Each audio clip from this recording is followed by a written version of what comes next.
name is Tanya Kappas, and this week on Chapter 1, we're going to read the first chapter of Insects, Ivy, and Investigations. Chapter 1. There were times when I had wished Mary Elizabeth Moberly had another foster girl when I was living with her. Living with her was key. Not after I'd grown up, gotten married, gotten divorced, almost went to jail, and inherited a rundown campground. Not only had I got the campground up and running with the income in the black, I also helped the economy in Normal, Kentucky thrive with the help of some friends. This was 12 years ago after I left Mary Elizabeth.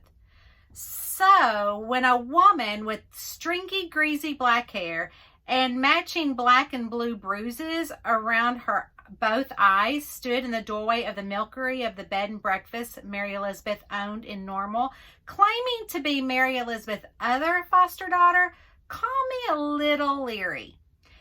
That's what a life of uncertainty did to me. It made me leery of everyone who crossed my path. And I wasn't claiming that to be a good trait. It wasn't. In fact, it was awful.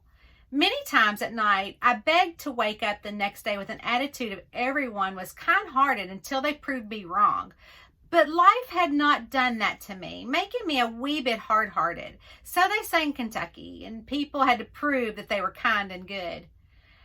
After my ex, now dead husband, Paul West, had proved to me that words were just words and actions did speak louder than those words, it put my guard up on just why someone, after all of these years, would try to come back into someone else's life.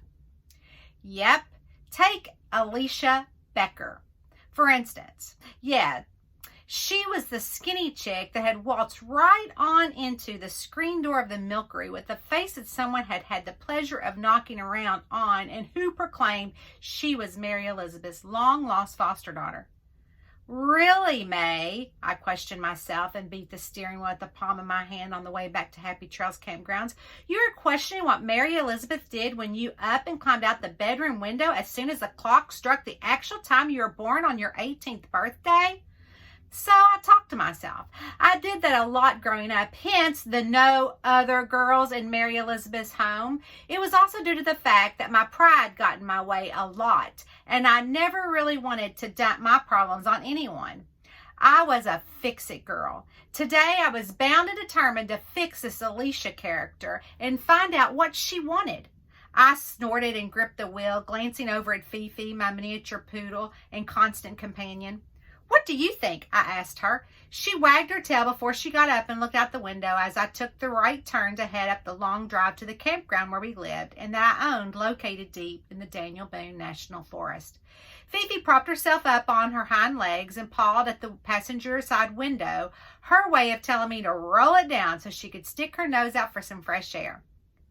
We could use some fresh air. I hit the automatic window button on the side of the door handle to make all four windows in the old Ford Focus roll down. I sucked in a few deep breaths and slowly drove up toward the campground. The warm, sunny day had dried out the gravel drive, making the gravel spit up under the tires and ping off the bottom of my car, a common sound around these parts. It was expensive to get blacktop with the campground so far off the main road. It wasn't cost effective, but that was the least of my problems. Alicia Becker? I groaned under my breath and drove straight past the campground office with my eyes set on Bobby Ray Bond's bungalow that was on the far side of the huge lake that was located in the middle of Happy Trails Campground. Where are you going? Dottie Swaggart was sitting in one of the chairs located outside the office with it reclined back on its two hind legs, her skinny legs dangling and smoke billowing out of her mouth like a freight train. Maybelle Lane! She hollered again and wobbled the chair down to all fours. Hey! I threw my hand out the window to let her know that I saw her and that I'd be back since it was time for me to relieve her from work. Dottie was my office manager and she had worked the early shift at the campground office this morning while I went to visit Mary Elizabeth. We were having a good time too.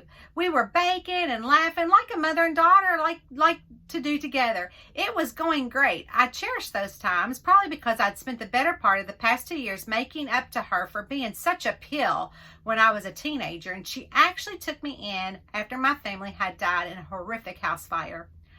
I like to use the excuse that my attitude was teenage angst, but in reality, I was mad and confused and just plain angry. Today was a good day until Alicia Becker had showed up.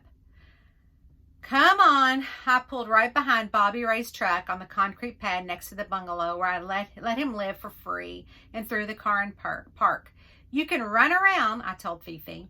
Fifi jumped over the console and waited on my lap for me to open the door. She bolted out of the car and headed straight for the lake where the ducks were minding their own business. That just ticked Fifi off to no end. She had to ruin it by jumping in after them. I'd like to think for the poor ducks that Fifi thought she was one of them or they were her friends. But that wasn't the truth. The truth of the matter was that Fifi took pleasure in swimming toward them, chasing them while her yippy bark caused them to scatter in all directions. That's gonna cost me a bath. My eyes narrowed when I noticed the dog's white fur had already taken on a little bit of the moss that looked to have formed on the top of the lake. I made a mental note to see Henry Bryan, Happy Trails handyman, about the irrigation in the lake and make sure it was working properly. I'd spent too much money on it for it to be messed up, and it was only a few years old. Besides, the campground was full now that spring had sprung, and the guests sure didn't pay for a mucky lake to laze around in.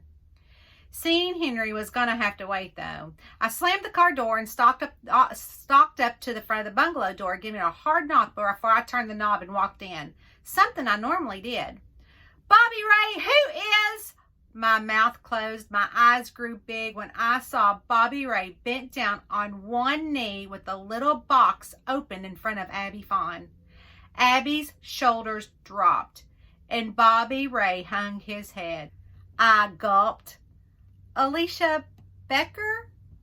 I asked. Chapter 1. Insects, Ivies, and Investigation.